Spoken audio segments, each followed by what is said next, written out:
សួស្តីអ្នកទាំងអស់គ្នាថ្ងៃនេះខ្ញុំមានសាច់រឿងបែបរន្ធត់របស់ឥណ្ឌូនេស៊ីដែលទើបតែនឹងចេញថ្មីរៀងយូរដែរលើកយកមកធ្វើការសម្រាយជួយអ្នកទាំងអស់គ្នាទស្សនាតែរឿងមួយនេះគឺនិយាយអំពីការស្លាប់របស់បុរសម្នាក់បន្ទាប់ពីគាត់ស្លាប់ទៅនឹងគាត់បានផ្ដាំផ្ញើឲ្យកូនចៅរបស់គាត់ធ្វើទៅតាមបណ្ដាំរបស់គាត់ដូចជាការយកសពរបស់គាត់ទៅកប់នៅឯស្រុកកំណើតតែដោយសារតែកូនគិតថាឆ្ងាយពីផ្ទះរបស់ពួកគេរស់នៅពិបាកនៅក្នុងការទៅសែនភ្នូររបស់គាត់អញ្ចឹងហើយបានជាពួកគេសម្រេចចិត្តថាមិនបញ្ចុះគាត់នៅឯស្រុកកំណើតទៅតាមអ្វីដែលគាត់បានស្នើសុំនៅពេលដែលគាត់នៅរស់នោះទេដែលជាហេតុធ្វើឲ្យមានរឿងរ៉ាវអាក្រក់ត្រូវបានកាត់ឡើងនៅក្នុងផ្ទះមួយនេះឥឡូវនេះយើងចូលទៅទស្សនានៃការសម្រាយទាំងអស់គ្នាផ្ដើមនៃសាច់រឿងដំបូងមានលោកអ៊ំម្នាក់ដែលគាត់មានឈ្មោះថាហាឌីនៅពេលនេះគាត់កំពុងតែលាងរថយន្តឲ្យគេដោយសារតែគាត់បើកការ៉ាសលាងរថយន្តនឹងឯងប៉ុន្តែដោយសារតែឃើញថាគាត់ចាស់និងហត់ផងនោះកូនក៏បានឲ្យគាត់ត្រឡប់មកផ្ទះមុនទុកការងារឲ្យពួកគេគឺជាអ្នកធ្វើបន្ត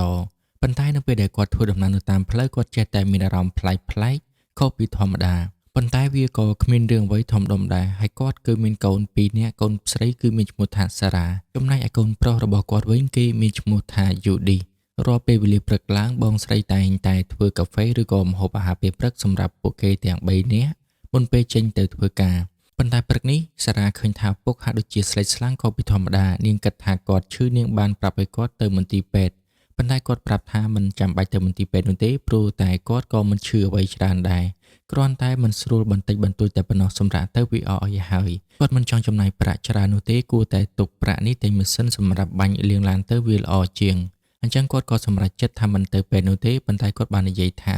បើសិនជាថ្ងៃណាមួយគាត់ស្លាប់គាត់សូមឲ្យពួកគេទាំងពីរនាក់យកគាត់ទៅបញ្ចុះនៅឯស្រុកកំណើតរបស់គាត់តែប៉ុណ្ណឹងគឺគាត់អស់ចិត្តហើយភ្លាមនោះពួកគេបាននិយាយថាកុំនិយាយបែបនេះអីព្រោះតែពុកគឺនៅមានអាយុវែងនិងនៅមើលថែពួកគេបានយូរទៀតបន្ទាប់ពីនិយាយគ្នារួចហើយពួកគេក៏បាននាំគ្នាទៅកន្លែងធ្វើការតែ2នាក់តែប៉ុណ្ណោះដោយសារតែពុកមិនសូវស្រួលខ្លួនអញ្ចឹងឲ្យគាត់សម្រាកនៅផ្ទះប៉ុន្តែថ្ងៃនេះហាក់ដូចជាមិនសូវជាមានភ្ញៀវចូលនោះទេលុះដល់ពេលល្ងាចរៀបនឹងចេញទៅផ្ទះទៅហើយបែរជាមានរថយន្តមួយចូលមកលាងតែជាហេតុធ្វើពួកគេនឹងគឺត្រូវបានរវល់នៅក្នុងការលាងរថយន្តនោះដោយទុកឲ្យឪពុកនឹងគឺនៅផ្ទះតែម្នាក់ឯងហើយនៅពេលដែលឪពុកបំរុងនឹងចូលទៅសម្រាកទៅហើយគាត់បានដើរទៅបិទភ្លើងប៉ុន្តែចំណែកអីនៅពេលដែលគាត់រៀបនឹងដើរចូលទៅក្នុងបន្ទប់ស្រាប់តែភ្លើងនោះបែរជាភ្លឺដោយខ្លួនឯងធ្វើឲ្យគាត់នឹងរៀងឆ្ងល់ដែរតែអ្នកណាគេគឺជាអ្នកបើកភ្លើងនោះហើយគាត់ក៏បានដើរទៅមើលប៉ុន្តែមិនឃើញអ្នកណាទាំងអស់ដូច្នេះគាត់ក៏បានបិទភ្លើងបំរុងនឹងចូលទៅសម្រាកម្ដងទៀតនៅពេលដែលគាត់បំរុងនឹងចូលទៅសម្រាប់បន្ទប់របស់គាត់ភ្លើងក៏ត្រូវបានបើកឡើងម្ដងទៀតទាំងដែលគ្មានមនុស្សទាល់តែសោះហើយគាត់ក៏បានឃើញស្រមោលខ្មៅមួយដែលមានភ្នែកពណ៌សគ្រាន់តែឃើញបែបនេះភ្លាមធ្វើឲ្យគាត់ភ័យជាខ្លាំងប៉ុន្តែពេលនោះស្រាប់តែសៀវភៅមួយក្បាលដែលបន្សល់ពីដូនតារបស់គាត់បានជ្រុះហើយនៅពេលដែលគាត់មើលទៅស្រមោលខ្មៅនោះវិញក៏ត្រូវបានបាត់ដូច្នេះគាត់ក៏បានអោនរើសសៀវភៅនោះឡើងយកមកចំណែកពួកគេនៅវិញដោយសារតែជាប់ជាមួយនឹងរថយន្តមួយគ្រឿងនេះធ្វើពួកគេនឹងចំណាយពេលរហូតស្ទើរតែប្រលប់ទៅហើយប៉ុន្តែក៏បានឃើញថាឪពុកបានថតសៀវភៅដែលបានជ្រុះនោះផ្ញើឲ្យពួកគេមើលដោយមិនបាននិយាយអ្វីទាំងអស់ហើយបន្ទាប់ពីពួកគេត្រឡប់មកវិញស្រាប់តែឃើញថាគាត់បានដេកនៅលើឥដ្ឋការ៉ូបាត់ទៅហើយអ្វីដែលគួរសោកស្ដាយទៀតនោះគឺគាត់ត្រូវបានដាច់ខ្យល់ស្លាប់មិនដឹងតាំងពីពេលណាមកនោះទេនៅទីបំផុតពិធីបុណ្យសពក៏ត្រូវបានធ្វើឡើងពួកគេទាំងពីរនាក់ពិតជាមានការសោកសៅជាខ្លាំងជាពិសេសគឺសារ៉ាបានបន្ទោសខ្លួនឯងថាបើសិនជានាងនាំគាត់ទៅមន្ទីរពេទ្យប្រហែលជាពេលនេះគាត់ក៏នៅតែមិនទាន់ស្លាប់ដែរគាត់ក៏នៅតែអាចរស់នៅជាមួយនឹងពួកគេបន្តទៅទៀតនាងមិនគួរធ្វើប្រហែសបែបនេះទាល់តែសោះចំណែកអ៊ំប្រុសម្នាក់នេះវិញគាត់មានឈ្មោះថាប៉ាក់លីគាត់គឺជាប្អូនបង្កើតរបស់ឪពុកពួកគេហើយគាត់ប្រាប់ថាគាត់បានរៀបចំមឈូសព្រមទាំងឡានយកមកដឹកសារសពបងប្រុសរបស់គាត់រួចហើយឮពូខ្លួនឯងនិយាយអញ្ចឹងធ្វើឲ្យយូឌីគាត់រៀងឆ្ងល់ដែរប៉ុន្តែមិនបាននិយាយអ្វីច្រើននោះទេបន្ទាប់មកលោកពូប៉ាក់លីគាត់បានមកអបរៀបសពបងប្រុសរបស់គាត់ព្រមទាំងបានមកនិយាយជាមួយនឹងសារ៉ាឲ្យនាងកាត់ចិត្តទៅព្រមទាំងបានប្រាប់នាងថាគាត់នឹងដឹកសពបងប្រុសរបស់គាត់ទៅកាន់ស្រុកកំណើតវិញដោយសារតែនេះគឺជាបណ្ដាំរបស់គាត់មុនពេលដែលគាត់ស្លាប់ប៉ុន្តែនាងបានបដិសេធថានាងនឹងមិនយកគាត់ទៅបញ្ចុះ នៅស្រុកកំណើតនោះទេព្រោះតែវាឆ្ងាយខ្លាំងពេកដែលជាហេតុធ្វើឲ្យមានការឆ្លោះប្រកែកគ្នាប៉ុន្តែយ៉ាងណាក៏ដោយក៏សារ៉ានិងប្អូនប្រុសរបស់នាងគិតថា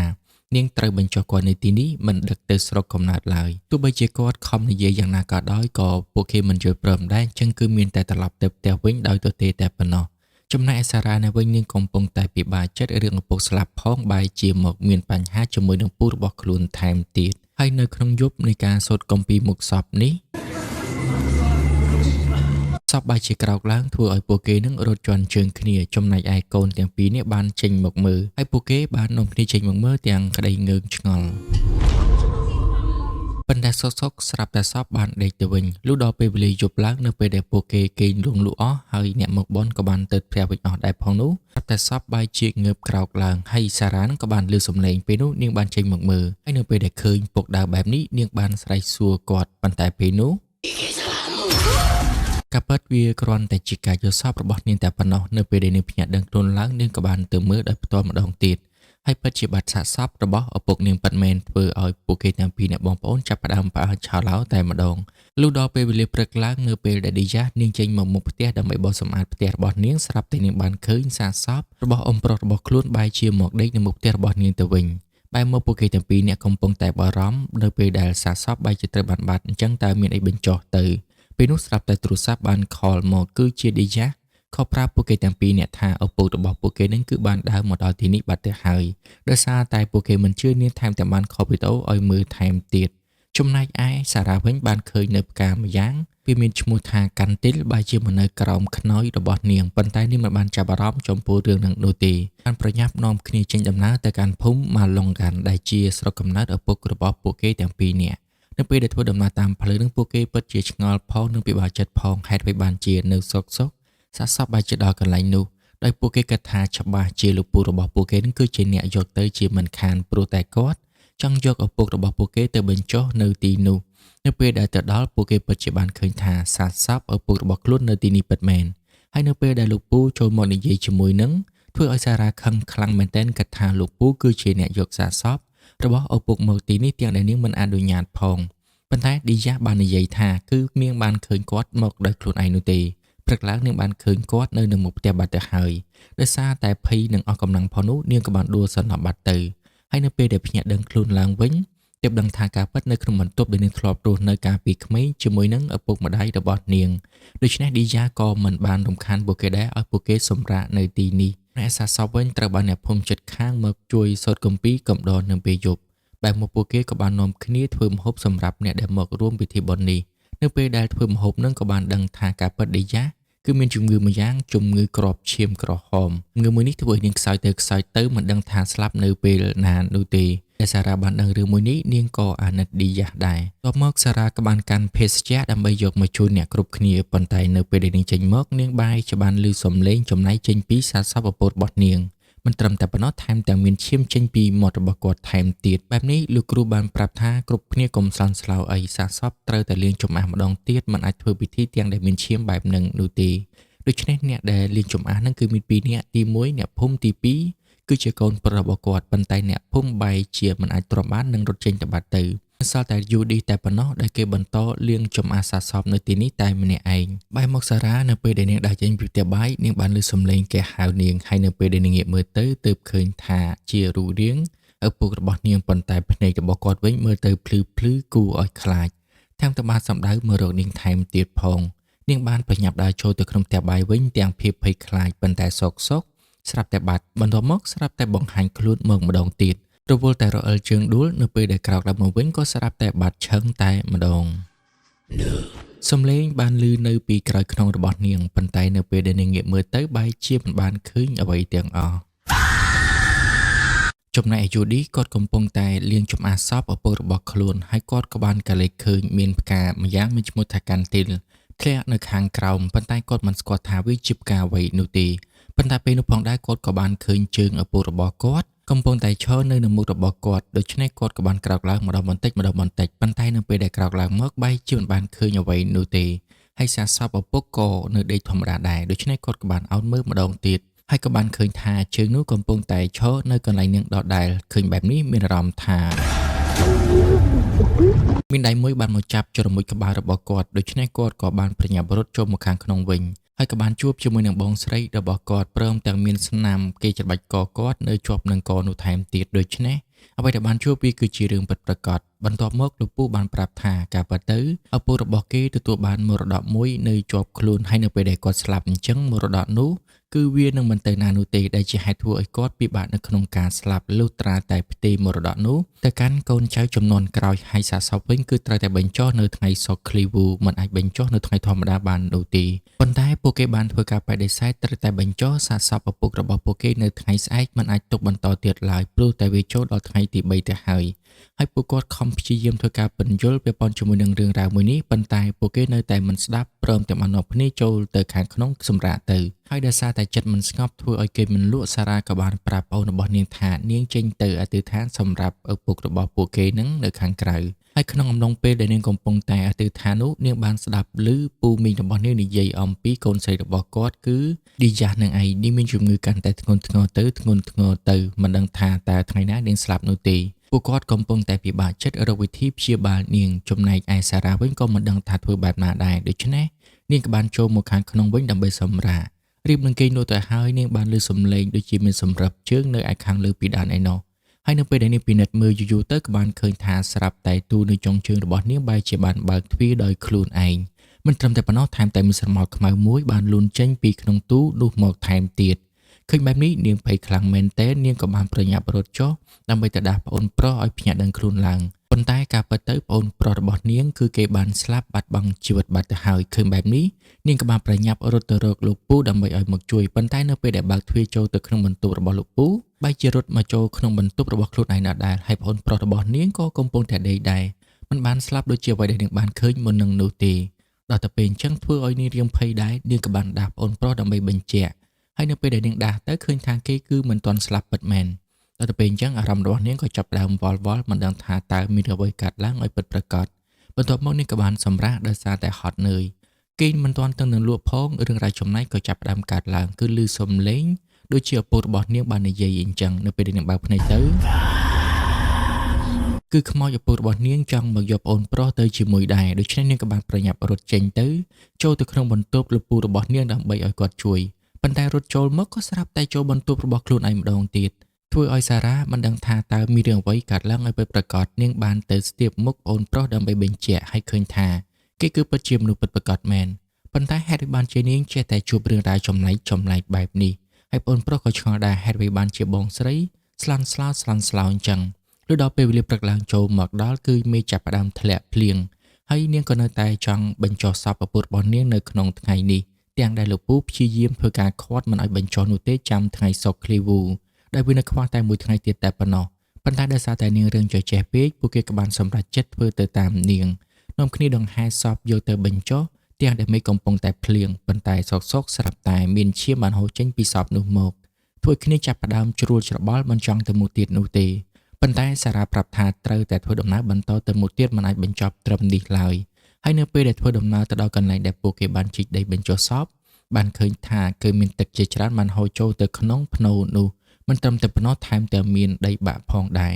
ទឹកហូរកាន់តែច្រើនទៅលោកគ្រូប្រាប់ថាថ្ងៃនេះយើងមិនអាចបញ្ចុះសពបាននោះទេនៅពេលដែលមានទឹកច្រើនបែបនេះដែលជាហេតុធ្វើឲ្យសារ៉ានឹងគឺនាងមានអារម្មណ៍ថាមិនអាចទទួលយកបានឡើយព្រោះតែការបញ្ចុះសពគឺត្រូវបានបរាជ័យមួយថ្ងៃទៀតហើយនៅពេលដែលត្រឡប់មកវិញនាងមានអារម្មណ៍ថាពិបាកចិត្តយ៉ាងខ្លាំងព្រោះតែសពឪពុកនឹងគឺមិនបានបញ្ចុះឲ្យបានត្រឹមត្រូវនោះទេចេះតែពន្យាពីមួយថ្ងៃទៅមួយថ្ងៃហើយយប់ឡើងគឺគ្មានអ្នកមកជួយធ្វើបុណ្យទៀតឡើយគឺមានតែលោកគ្រូម្នាក់តែប៉ុណ្ណោះគាត់បានប្រាប់ថាដោយសារតែមេឃភ្លៀងទើបពួកគេមិនបានមកប៉ុន្តែការពិតទៅមិនមែនមូលហេតុនឹងនោះទេដោយសារតែពួកគេខ្លាចឪពុករបស់នាងនឹងឯងដោយសារតែមានរឿងរ៉ាវប្លែកៗជាច្រើនត្រូវបានកាត់ឡើងជាបន្តបន្ទាប់អញ្ចឹងហើយបានជាគេមិនហ៊ានមកចូលរួមធ្វើការសូត្រគម្ពីរជាមួយនឹងគ្នាជុំវិញសពគឺមានតែគ្រួសារនាងតែប៉ុណ្ណោះសូម្បីតែយប់នេះក៏មានរឿងរ៉ាវចំណែកកើតឡើងដែរពួកគេបានឮសំឡេងដោយនិយាយចេញមកថាគ្រួសាររបស់ឯងគឺជាទាសកររបស់យើងត្រូវតែបម្រើយើងជារៀងរហូត បន្ទាប់មកពួកគេក៏បានឃើញនៅវិញ្ញាណរបស់លោកហាឌីគ្រាន់តែឃើញបែបនេះលោកពូប៉ាក់លីកដែលជាប្អូនប្រុសរបស់សពនឹងបានប្រាប់ទៅកាន់ក្មួយស្រីថាត្រូវតែធ្វើពិធីទេនៅអ្វីដែលឪពុករបស់ពួកគេធ្លាប់ស្នងបើមិនដូច្នោះនោះទេឪពុករបស់គេក៏នឹងមិនអាចស្លាប់ដោយសុខសាន្តឡើយចំណែកនៅភូមិនៅវិញនៅពេលដែលកំពុងតែដើរនៅតាមផ្លូវព្រៃឫស្សីនោះស្រាប់តែបានឃើញវិញ្ញាណខ្មោចនៅតាមផ្លូវឃើញបែបនេះពួកគេក៏បាននាំគ្នារត់អស់ចំណែកពួកគាត់ទាំង3នាក់បន្ទាប់ពីធ្វើពិធីផ្ទេររួចហើយបាននាំគ្នាធ្វើដំណើរត្រឡប់មកផ្ទះវិញដោយទុកឲ្យយូឌីហើយនិងឌីយ៉ានៅផ្ទះជាមួយនឹងគ្នាចំណែកយូឌីគេក៏ចាប់ផ្ដើមសង្ស័យដូច្នេះគេក៏បានសួរពាក់ព័ន្ធជាមួយនឹងសៀវភៅមួយដែលឪពុករបស់គេបានថតផ្ញើឲ្យពួកគេមុនពេលដែលគាត់បានស្លាប់គឺគេបានសួរទៅកាន់ឌីយ៉ាថាតើនៅផ្ទះរបស់នាងមានសៀវភៅនេះឬក៏អត់ឌីយ៉ាបានប្រាប់ថាសៀវភៅនេះគឺពិតជាមានហើយនៅក្នុងឃ្លាំងដាក់សៀវភៅឯណោះដូច្នេះយូឌីគាត់ប្រាប់ថាគាត់ចង់ចូលទៅមើលចង់ដឹងថាតើវាដូចគ្នាដែរឬទេចំណែកឯសារ៉ានេះវិញនៅពេលដែលនាងធ្វើដំណើរត្រឡប់មកវិញគឺមិនមែនមកជាមួយលោកពូអ្នកមីងរបស់នាងឡើយគឺនាងធ្វើដំណើរមកតែម្នាក់ឯងតែប៉ុណ្ណោះហើយនៅពេលនោះក៏ស្រាប់តែនាងមានអារម្មណ៍ថាចេះតែមានគេតាមលួចមើលនាងពីក្រោយប៉ុន្តែនៅពេលដែលរកបែរជារកមិនឃើញទាល់តែសោះបែរមកយូឌីក៏ត្រូវបានឌីយ៉ានឹងអនុញ្ញាតឲ្យចូលទៅក្នុងឃ្លាំងដាក់សៀវភៅហើយគាត់ក៏បានយកសៀវភៅទូចៗទាំងអស់នោះចេញមកប៉ុន្តែនៅពេលដែលគាត់បំរុងនឹងចេញមកគាត់បានឮសំឡេងនៅឯជាន់ខាងលើដូច្នេះដោយសង្ស័យគាត់ក៏បានទៅពិនិត្យមើលប៉ុន្តែមិនឃើញអ្វីទាំងអស់បំរុងនឹងចេញមកវិញទ្វារក៏ត្រូវបានបិទបន្ទាប់មកគាត់ក៏បានកលេចឃើញនៅវិញ្ញាណឪពុករបស់គាត់នឹងនៅក្នុងបន្ទប់នេះតំណាងល្អដែលឌីយ៉ាបើកទ្វារគាត់ក៏បានរត់ចេញបាត់ទៅបែរមកកាន់សារ៉ានេះវិញគឺបានឃើញថាវិញ្ញាណដូនតារបស់នាងគឺត្រូវបានគ្រប់គ្រងដោយវិញ្ញាណខ្មោចដែលឪពុករបស់នាងបានកាន់មិនត្រឹមតែប៉ុណ្ណោះសូម្បីតែឪពុកនាងក៏ត្រូវបានគ្រប់គ្រងដែរដោយសារតែភ័យពេកនាងក៏បានរអិលជើងដួលហើយវានោះដែលមានរូបរាងជាឪពុករបស់នាងវាបាននិយាយថាឯងគឺជាអ្នកបម្រើថ្មីរបស់យើងព្រោះតែវាត្រូវចូលទៅរស់នៅក្នុងខ្លួនរបស់នាងបន្ទាប់មកវិញ្ញាណនោះក៏បានទៅបាត់ចំណែកឯសារ៉ាវិញក៏បានភ្ញាក់ដឹងខ្លួនឡើងនៅពេលដែលនាងភ្ញាក់ដឹងខ្លួនឡើងនាងក៏បានប្រញាប់រត់ទៅរកលោកពូអ្នកមីងរបស់នាងហើយនៅពេលដែលពួកគាត់ទាំងពីរអ្នកបានឃើញភ្នែករបស់នាងពួកគាត់ដឹងហើយថានាងគឺបានស្នងបន្ទាប់ពីឪពុករបស់នាងបាត់ទៅហើយចំណែកឯពួកគេទាំងពីរអ្នកកំពុងតែរងចាំផ្លូវពួកគាត់ហើយគ្រាន់តែយូឌីគាត់បានឃើញបងស្រីរបស់គាត់ត្រឡប់មកវិញគាត់ក៏បានប្រញាប់ដឹកដៃចូលទៅក្នុងបន្ទប់ដោយមិននិយាយអ្វីទាំងអស់ព្រោះតែគាត់មានការសង្ស័យទៅលើលោកពូរបស់គាត់ដែលមានសភៅនេះជាច្រើនក្បាលយូឌីគិតថាលោកពូរបស់ពួកគេច្បាស់ជាមានអ្វីលាក់បាំងជាមិនខានកំពុងតែនិយាយគ្នាស្រាប់តែយូឌីបានឃើញនៅសកម្មភាពអាការៈសម្លេងបងស្រីរបស់ខ្លួនប្លែកដូចជាមិនមែនជាគាត់នោះទេបន្ទាប់មកបងស្រីរបស់ខ្លួនប្រាប់ថាចង់យកជីវិតរបស់យូឌីហើយក៏បានស្ទុះមកច្បាច់កយូឌីយកតែម្ដងនៅពេលដែលឌីយ៉ាគេបានលើសំឡេងគេក៏បានរត់ចូលមកជួយប៉ុន្តែសូម្បីតែគេនឹងក៏មិនអាចជួយបានដែរហើយនៅពេលដែលលោកពូគាត់ចូលមកស្រាប់តែសារ៉ាជាមួយនឹងឌីយ៉ាបែរជាដួលសន្លប់ទាំងពីរនាក់ដោយមិនដឹងពីមូលហេតុដូច្នេះលោកពូក៏បាននាំយកខ្លួនប្រាណរបស់សារ៉ាយកទៅដាក់នៅក្នុងបន្ទប់មួយទាន់ពេលដែលនាងកំពុងតែសន្លប់ចំណែកឯយូឌីនៅវិញគាត់ទៅរកអ្នកភូមិអ្នកស្រុកដើម្បីឲ្យជួយដល់ពួកគេប៉ុន្តែត្រូវបានគេបដិសេធគ្រប់គ្នាងាកមកកាន់ពីអ្នកប្តីប្រពន្ធនៅវិញក៏ចាប់ផ្ដើមយកនាងយកមកចងដៃចងជើងធ្វើពិធីនៅមុខសាកសពរបស់ឪពុករបស់នាងតែម្ដងនៅពេលដែលនាងភ្ញាក់ដឹងខ្លួនឡើងមកវិញនាងក៏បានសុំឲ្យគាត់ដោះលែងប៉ុន្តែគាត់និយាយថាគាត់ធ្វើបែបនេះគឺដើម្បីកូនស្រីរបស់គាត់តែប៉ុណ្ណោះសូមអត់ទោសដល់គាត់ផងការដែលធ្វើពិធីនេះគឺជាការជួយដល់កូនស្រីរបស់គាត់ឲ្យមានជីវិតរស់បន្តទៅទៀតប៉ុន្តែឌីយ៉ាគឺនាងមិនបានដឹងអ្វីនោះទេនៅពេលដែលនាងភ្ញាក់ដឹងខ្លួនឡើងមកវិញនាងក៏បានប្រញាប់រត់តាមទ្វារក្រោយដើម្បីទៅរកអ្នកភូមិឲ្យមកជួយចំណែកយូឌីរកអ្នកណាក៏គេមិនព្រមជួយបែរជាជួបជាមួយនឹងលោកគ្រូហើយគាត់ក៏បាននាំលោកគ្រូមកបន្ទាប់មកក៏បាននិយាយគ្នាតាមផ្លូវពាក់ព័ន្ធជាមួយនឹងផ្កាដែលមានឈ្មោះថាកាន់ទីលោកគ្រូប្រាប់ថាផ្កានេះគឺជាផ្កាគេប្រើសម្រាប់ហៅសាកសពឲ្យក្រោកឡើងដូច្នេះមានន័យថាសាកសពរបស់ឪពុកឯងច្បាស់ជាមានបញ្ហាជាមិនខានអញ្ចឹងនាំគ្នាប្រញាប់ត្រឡប់មកវិញចំណែកលោកពូនៅវិញគាត់ក៏បាននិយាយការពិតទាំងអស់ថាការពិតសាកសពឪពុករបស់នាងដែលដើរមកផ្ទះរបស់គាត់នឹងគឺដោយសារតែគាត់ប្រើនៅផ្កាកាន់ទីនៅពេលដែលគាត់ទៅគោរពសាកសពដូច្នេះសាកសពបងប្រុសរបស់គាត់ក៏បានដើរមកផ្ទះរបស់គាត់ដោយខ្លួនឯងបន្ទាប់មកគាត់ក៏ចាប់ផ្ដើមធ្វើពិធីដើម្បីផ្ទេរវិញ្ញាណចេញពីខ្លួនប្រាណរបស់សារ៉ាចូលទៅក្នុងខ្លួនប្រាណរបស់គាត់ហើយគាត់នឹងជួយទៅដល់កូនស្រីរបស់គាត់នឹងឯងចំណែកពួកគេនៅវិញនៅពេលដែលដើរត្រឡប់មកផ្ទះវិញក៏ត្រូវបានអ្នកភូមិរាំងផ្លូវព្រោះតែគិតថាពួកគេនឹងគឺមានមរតកបិសាចនៅក្នុងខ្លួនអញ្ចឹងមិនឲ្យពួកគេទៅនោះទេបែរមកសារ៉ាវិញនាងបានសុំអង្វរកុំឲ្យលោកពូរបស់ខ្លួនធ្វើបែបនេះអីនាងនឹងព្យាយាមជួយរកវិធីផ្សេងដើម្បីជួយទៅដល់ឌីយ៉ាស ប៉ុន្តែលោកពូមិនស្ដាប់នោះទេព្រោះពេលដែលលោកអាចារ្យឬក៏ជាលោកគ្រូនឹងគាត់កំពុងតែដោះស្រាយជាមួយនឹងអ្នកភូមិនិងប្រាប់ថាគាត់ធានាថាពួកគេមិនបានចង់ធ្វើពិធីនេះឡើយពួកគេមានតែមកសុំជំនួយពីគាត់ចំណែកឯលោកពូរបស់សារ៉ាវិញនៅពេលដែលគាត់ធ្វើពិធីផ្ទេរទៅគឺមិនបានសម្រេចឡើយគឺបានត្រឹមតែពាក់កណ្ដាលតែប៉ុណ្ណោះនៅពេលដែលវិញ្ញាណនោះចូលទៅក្នុងខ្លួនរបស់គាត់ពាក់កណ្ដាលសូម្បីតែប្រពន្ធរបស់គាត់ក៏គាត់មិនស្គាល់ដែរមិនត្រឹមតែវិញ្ញាណនោះវាមិនព្រមចូលទៅក្នុងខ្លួនរបស់គាត់នៅជាមួយនឹងគាត់នោះទេផ្ទុយទៅវិញវាថែមទាំងខឹងថាគាត់ព្យាយាមផ្ទេរឲ្យចូលទៅក្នុងខ្លួនរបស់គាត់ទាំងដែលវាមិនបានពេញចិត្តដូច្នេះវាក៏ចាត់ការទៅលើគាត់នៅពេលដែលពួកគេមកដល់នឹងវិញ្ញាណនោះវាក៏បានចូលទៅក្នុងខ្លួនរបស់សារ៉ាឡើងពេញទំហឹងបាត់ទៅហើយ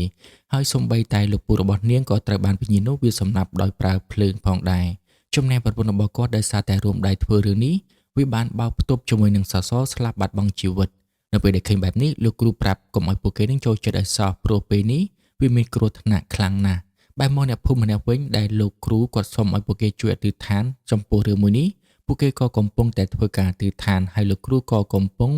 តែធ្វើការអធិដ្ឋានដើម្បីបណ្ដេញវិញ្ញាណនេះចេញពីខ្លួនរបស់សារ៉ាផងដែរហើយពួកគេក៏បានជួយចាប់ដៃចាប់ជើងដើម្បីឲ្យលោកគ្រូមានឱកាសសម្រាប់ធ្វើការបណ្ដេញវិញ្ញាណនេះងាកមកកាន់ពួកគេអ្នកវិញក៏ត្រូវបានវិញ្ញាណនេះវាព្យាយាមធ្វើការទប់ទល់នឹងធ្វើបាបពួកគេប៉ុន្តែទទួលបានជំនួយពីអ្នកភូមិដែលពួកគេធ្វើការទិដ្ឋានទៅកាន់ព្រះអាឡោះដើម្បីឲ្យជួយទៅដល់លោកគ្រូហើយនៅទីបំផុតវិញ្ញាណនោះគឺពិតជាត្រូវបានលោកគ្រូបង្ក្រាបបានពិតមែនវាបានចេញពីខ្លួនប្រាណរបស់សារ៉ាដោយបានចូលទៅក្នុងសាកសពរបស់លោកហាឌីដែលជាកន្លែងដើមរបស់វាហើយវាខឹងជាខ្លាំងដែលពួកគេនឹងមិនបានធ្វើទៅតាមសន្យាដែលពួកគេធ្លាប់បានសន្យាតាំងពីដូនតាមកវាខំជួយទៅដល់ពួកគេឲ្យរីកចម្រើនឡើងប៉ុន្តែផ្ទុយទៅវិញពាក្យសន្យារបស់គ្រួសារពួកគេបែរជាមិនគោរពថែមទាំងបានធ្វើខុសពីអ្វីដែលធ្លាប់បានសន្យាថែមទៀតប៉ុន្តែចំពោះលោកគ្រូវិញគាត់មិនបណ្ដោយឲ្យវិញ្ញាណនេះវានៅតែបន្តគ្រប់គ្រងគ្រួសារពួកគេទៀតនោះទេគាត់បានបណ្ដេញវិញ្ញាណនេះចេញពីសាកសពរបស់លោកហាឌីហើយនៅទីបំផុតសាកសពរបស់គាត់ក៏ត្រូវបានបញ្ចុះយ៉ាងត្រឹមត្រូវជាមួយនឹងប្អូនប្រុសបង្កើតរបស់គាត់ហើយនឹងប្អូនថ្លៃស្រីរបស់គាត់ដូច្នេះសាច់រឿងមួយនេះវាក៏ត្រូវបានបញ្ចប់ត្រឹមតែប៉ុណ្្នឹងឯង